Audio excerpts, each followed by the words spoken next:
در آینه بینی. یک زن شده ایز این پس تو خانه نشینی. دنیا دگرگون شده، زنها همه مردند. مردان گهی یابستن و گه ناف بکردن. فکر کن که دارایی تو از همه دنیا یک چادر آبی و جهانی نیاز است. از حق مساوات تو گفتن نتوانی. حق تو همان چادری و مهر و نماز است.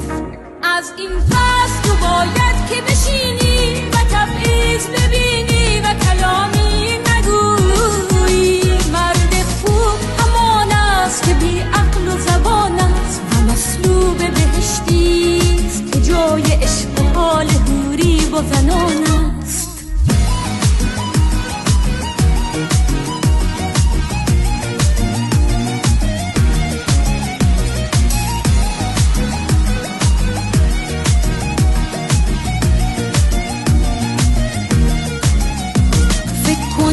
فامیل تو هیچ پولی ندارند. باید که شوی همسر یک زن کهنسال. هر شب بزند بوسه بر اندام تو 100 بار تا طفل بیاری برایش و تکرار. فکر کن که ملای محله و تو گوید این امر پیام آورمان است که فرمود تا 4 مرد حقوق شرعی زنان است. 40 صیغه بعدی برای شیعیان است.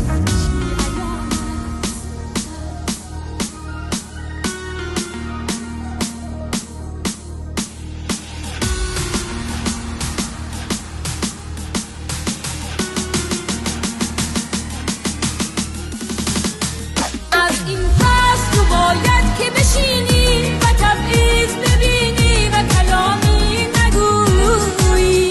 مرد خوب همان است که بی عقل و زبان است و مصلوب بهشتی است که جای عشق و حال حوری با زنان است. از این پس مرگی تو دوچاری براهی نداری، باید عشق بباری.